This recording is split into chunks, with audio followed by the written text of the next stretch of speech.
दूसरी पत्नी क्यों? विवशता की एक सीमा होनी चाहिए। गुरुदेव, परम पिता परमेश्वर की इच्छा अनुसार ब्रह्मदेव ने सृष्टि का सृजन किया है, इसलिए जनसंख्या वृद्धि हेतु अनेक विवाह आवश्यक है। ये तो सत्य है, किंतु इसके लिए मात्र पुरुष को ही ये स्वतंत्रता क्यों मिलती है? एक स्त्री को क्यों नहीं? एक स्त्री को मात्र भोग की वस्तु क्यों समझा जाता है? क्योंकि गुरुदेव, स्त्रियां स्वयं ही श्रृंगार आदि को महत्व देती हैं और वो निर्बल होती हैं। उनमें प्रतिभा की भी। नहीं सांकृति, मत कहो अपनी बात।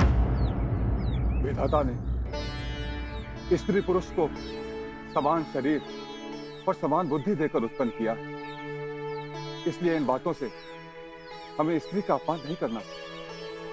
जब देवी सरस्वती ब्रह्मदेव के अतिरिक्त स्वतंत्र रूप से अपने कार्य का संपादन कर सकती है, तो अन्य नारियों को मात्र पतिव्रता बनाने से संसार को क्या लाभ?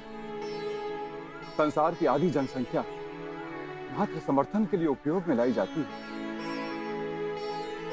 उसके विकास पर ध्यान क्यों नहीं? गुरुदेव, ये बड़ा ही अच्छा विषय है और एक महान कार्य भी। अवश्य ही हम आपके निर्देशानुसार इस कार्य में अपना योगदान देंगे। हाँ गुरुदेव, हम वही करेंगे जैसा आप कहेंगे। मुझे प्रसन्नता हुई। और गुरुदेव, इस परिवर्तित विचारधारा का श्रेय हमारी अनुजा देवयानी को दिया जाना चाहिए। देवयानी?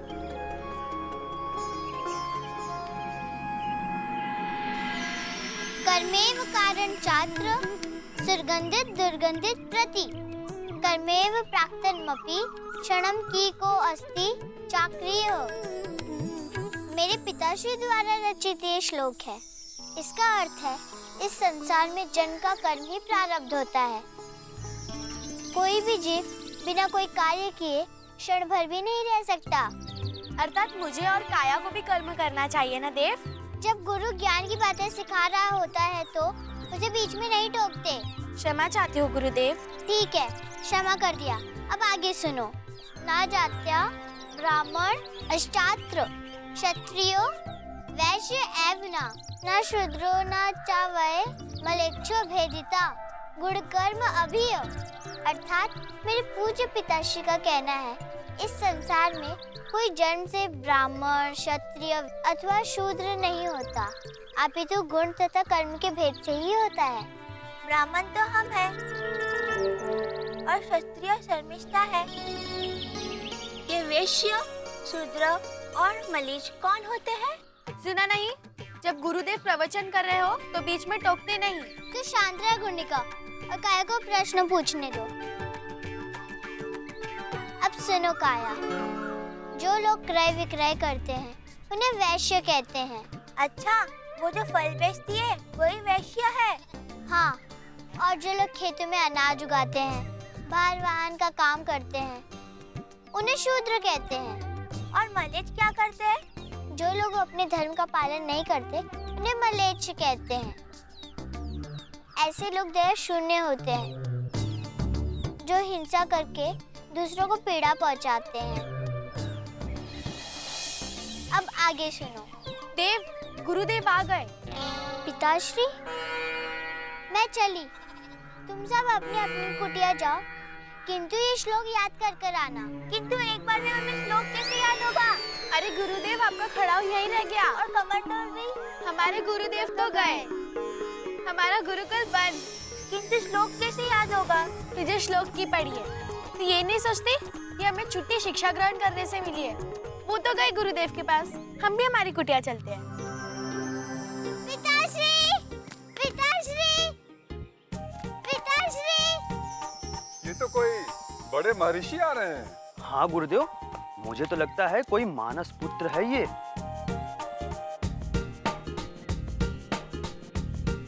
प्रणाम ब्रह्म ऋषि। आपका हमारे आश्रम में स्वागत है।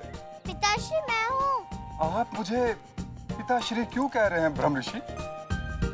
मैं ऋषि पुत्र अवश्य हूँ, किंतु किसी ऋषि का पिता नहीं। मेरी तो एकमात्र संतान है,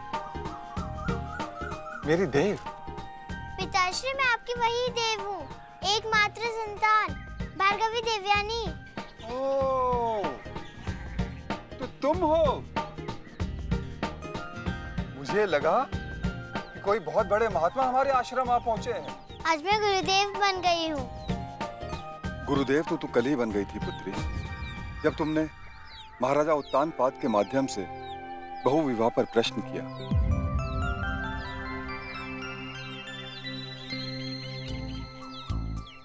पिताश्री, आप कहाँ खो गए? कहीं नहीं पुत्री, मैं तो मात्र तुझमें ही खोया हूँ पुत्री। हर पल मैं तुम्हारे विषय में ही सोचता रहता हूँ। वो बाद में सोचना, पहले ये बताओ मैं गुरु के रूप में कैसी लग रही हूँ? बहुत अच्छी। मैंने आपसे नहीं पूछा अग्रज।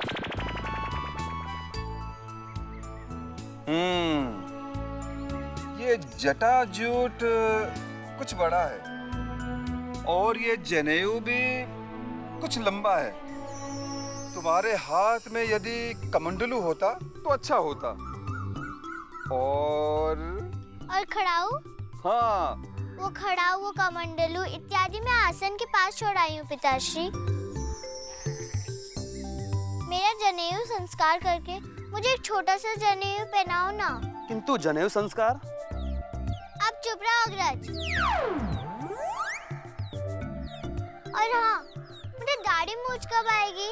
तुम्हारी क्रोध के आगे बेचारी दाढ़ी मूंछों को डर लगता है, इसलिए नहीं आती। अच्छा पिताश्री, अग्रज सांकृति सत्य कह रहे हैं। हाँ पुत्री, ये सत्य है। क्रोध की संगत करने से कई मित्र रुष्ट हो जाते हैं, किंतु तुम्हारे क्रोध का तुम्हारी जटाजूट से क्या संबंध है? ये तुम सांकृति से ही पूछो। मुझे भूख लगी है, मैं कुटिया में जा रहा हूँ। वो क्या है, मैं आपको कभी गंभीरता से नहीं लेती, किंतु पिताश्री के कहने पर मुझे लगा कि आप समझदार हो गए हैं। हाँ, मैं अभी समझदार हुआ हूँ, थोड़ी देर पहले। किंतु हम जटाजूट की बात कर रहे थे, अर्थात मेरे जटाजूट की बात। वो क्या है देव? साध्वी की जटाजूट देखिए? नहीं, उनकी तो नहीं है। और तुम्हारी नानी श्री, उनकी थी? उनकी भी नहीं थी। अच्छा ये बताओ, कभी किसी नारी की तुमने जटाजूट देखी है? तो क्या मेरी जटाजूट भी नहीं होगी? अरे ना ना ना देव, मैंने ऐसा कब कहा? भले ही समस्त संसार में किसी नारी को जटाजूट ना हो, किंतु हमारे देव को जटाजूट अवश्य होगी। अच्छा, जब किसी नारी को नहीं होती तो मुझे कैसे होगी? क्योंकि इस संसार में एकमात्र तुम ही तो ऐसी कन्या हो जो चलो। अरे अग्रज बोलो ना, जो के आगे क्या? जो बोलो ना। जो के आगे भी तो बोलो ना। जो के आगे भी तो बोलो ना। जो महामूर्ख है। अग्रज, मैं आपको नहीं छोड़ूंगी। गुरुदेव मुझे बचाओ, अपनी मृत संजीवनी विद्या से मेरी रक्षा करो। आपको आज उनकी मृत संजीवनी विद्या भी नहीं बचा पाएगी। गुरुदेव मेरी रक्षा करो, आज देव दया शून्य हो गई है, आज वह मलेच्छ बन गई है। जो लोग अपने धर्म का पालन नहीं करते उन्हें मलेच्छ कहते हैं। अरे क्या हो गया? हमारी देव तो शांत हो गई। देखा, मृत्यु संजीवनी विद्या के नाम में ही इतनी शक्ति है। मृत संजीवनी विद्या के कारण नहीं, मेरे पिताश्री के श्लोक के कारण। मेरा श्लोक? त्यक्त स्वधर्माचरणा पर पीड़िगा दंडाश्च हिंसका नित्यम पुत्री, तुम्हें मेरे कहे श्लोकों का इतना ध्यान रहता है? पिताश्री, मुझे आपकी हर बातें श्लोक के समान लगती है। तुम बहुत प्रतिभाशाली हो पुत्री। आओ, हम फलाहार ग्रहण करते हैं। किंतु गुरुदेव, उसके लिए हमें भीतर चलना होगा। भीतर क्यों? क्योंकि आज बाहर बहुत कीट उड़ रहे हैं। पिताश्री, वर्ण व्यवस्था मात्र मनुष्यों में होती है या कीट पतंगों जैसे अन्य जीवों में भी? हे भगवान, देव ने गुरुदेव को आज के लिए भी एक नया विषय दे दिया। चलो, पहले सभी उपहार ग्रहण करते हैं। जी गुरुदेव।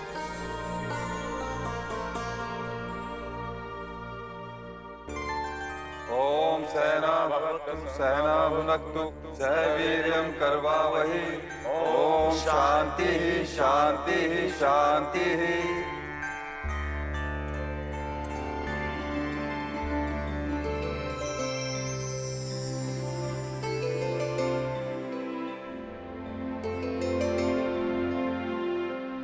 पुत्री, जी पिताश्री। मैं चाहता हूँ कि हमारे आश्रम में एक अलग तरह का गुरुकुल शुरू हो। अलग तरह का? हाँ, हमारे आश्रम के आसपास जितने भी निवासी हैं, चाहे वो वैश्य हों, चाहे वो शूद्र हों, अथवा अशिक्षित अन्य नर नारी, उनके लिए एक विशेष कक्षा का आयोजन हो, जिसमें हम उन्हें परंपरागत वैदिक शिक्षा के अतिरिक्त वर्तमान समाज के अधिक उपयुक्त कुछ व्यवहारिक शिक्षा दें। ये कैसी शिक्षा होगी? समानता की, विकास की और अधिकार की। अर्थात आप वर्ण व्यवस्था को मिटाना चाहते हैं पिताश्री? नहीं पुत्री, मैं तो इस वर्ण व्यवस्था को और अधिक सुदृढ़ करना चाहता हूँ। समानता और वर्ण व्यवस्था परस्पर विरोधी नहीं है गुरुदेव। नहीं अस्तक, हमारी वर्ण व्यवस्था श्रेष्ठ मनु ने कर्म के अनुसार बनाई थी।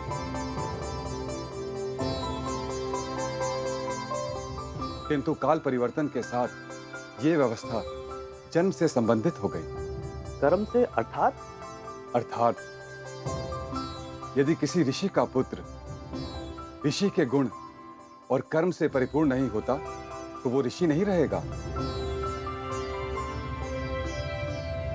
और उसी प्रकार यदि किसी शूद्र की संतान में वीरता के लक्षण दिखते हैं तो वो राजपुत्र होगा, क्षत्रिय होगा।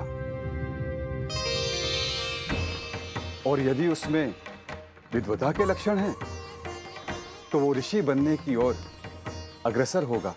किंतु गुरुदेव, यदि किसी ऋषि कुमार में शूद्र के लक्षण दिख जाएं तो वो अवश्य ही शूद्र कहलाएगा। किंतु गुरुदेव, ये श्रेष्ठ मानस पुत्रों की विचारधारा का विरोध नहीं होगा? नहीं सांकृति, सभी आदि पुरुषों का जन्म स्वयं ब्रह्मदेव से हुआ था। दक्ष और मनु राजपुत्र कहलाए, जबकि वशिष्ठ इत्यादि मानस पुत्र ऋषि। उनकी बात छोड़ो, परम पूज्य मनु की बात की पीढ़ियों से, उनकी पुत्री की पुत्रियों से अनेक वर्ण उत्पन्न हुए। पुत्री की पुत्रियों अर्थात? महर्षि कश्यप ऋषि थे, जबकि उनकी सभी पत्नियां राजकन्याएं थीं। और उनसे जन्मी संतान में कर्म के अनुसार कोई देव बना तो कोई दैत्य, कोई गंधर्व तो कोई अप्सरा। किंतु पिताश्री, ऐसे में अपने आश्रम के कुछ लोगों का वर्ण परिवर्तन हो गया तो? ये नियम अपने आश्रम के लिए नहीं है, यह सबके लिए है सांकृति। अर्थात जिसको वेद की ऋचाएं और अन्य ग्रंथ के श्लोक याद नहीं होंगे वो ऋषि कुमार नहीं? ऐसा कैसे होगा? कभी कभी ऋचाएं याद नहीं रहती। और क्या? तुम सब लोग गुरुकुल शुरू होने से पहले ही स्वयं को लेकर डर जाओगे तो गुरुकुल की रूपरेखा तैयार कैसे होगी? इसलिए हम फलहार करके आश्रम आश्रम जाएंगे। आश्रम आश्रम नहीं सांकृति, घर घर। तुम प्रत्येक ऐसे अशिक्षित को सूचित करोगे और उन्हें शिक्षा ग्रहण करने के लिए प्रेरित करोगे। जैसी आज्ञा गुरुदेव। अरे अग्रज, आप क्यों उठा रहे? मैं उठा दूं।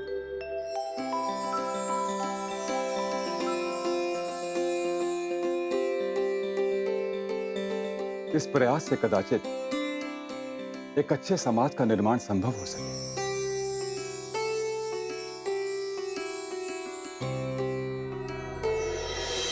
आप आकर शिक्षा ग्रहण कीजिए माते।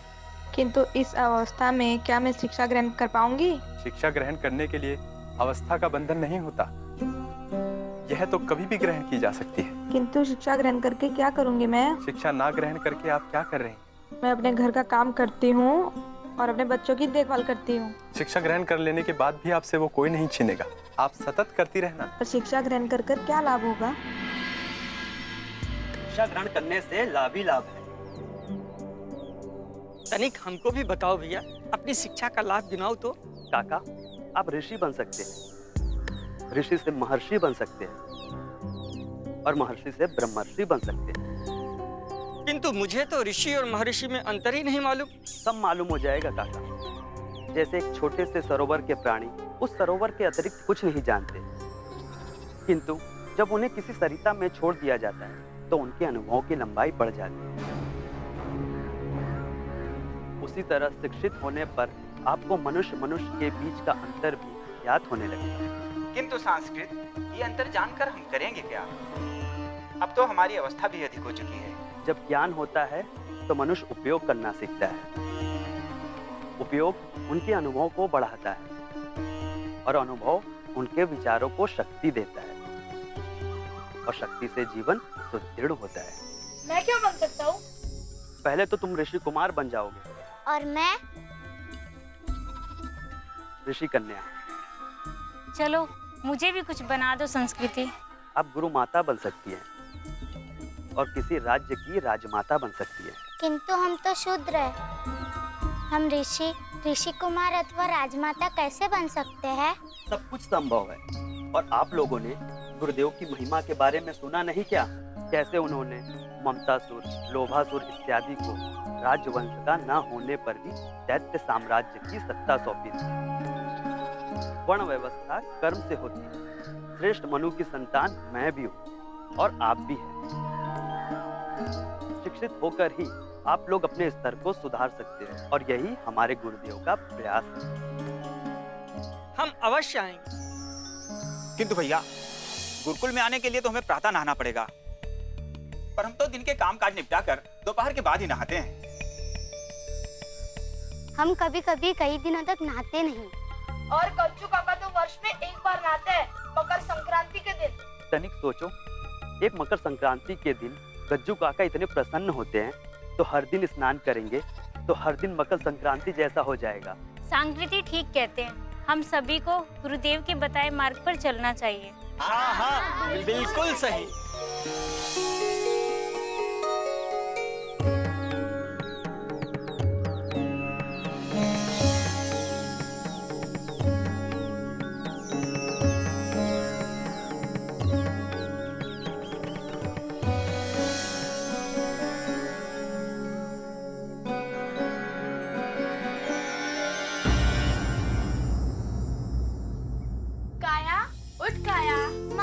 सोने दो, अभी नींद पूरी नहीं हुई है। अरे पगली, मैं तेरी माँ ने गुनिका हूँ और तू अब तक सो रही है। मैंने तो स्नान भी कर लिया। तू क्यों है मेरे कुटिया में इतनी सुबह? इसीलिए तो इतनी मोटी है। अवस्था से मेरे जितनी और मोटी होती जा रही है, किसी युवती की तरह। क्या युवती मोटी होती है? भूल हो गई मेरी माँ, मुझे क्या देना चाहिए था, किसी हाथी की तरह। क्या कहा तूने? आज तो नहीं छोड़ूंगी, बिल्कुल नहीं। रुक रुक। माफ कर दे। मान लिया मैंने कि तू मुझसे छोटी और दुबली पतली है। पता है गुरनिका, मैं सपना देख रही थी। सोए हुए लोग सपने ही देखते हैं। अरे सुन तो। अच्छा बोल। सपने मैंने देखा कि ढेर सारे महुए का फूल नीचे गिरा हुआ है और तभी मैं उन्हें चुन रही हूँ।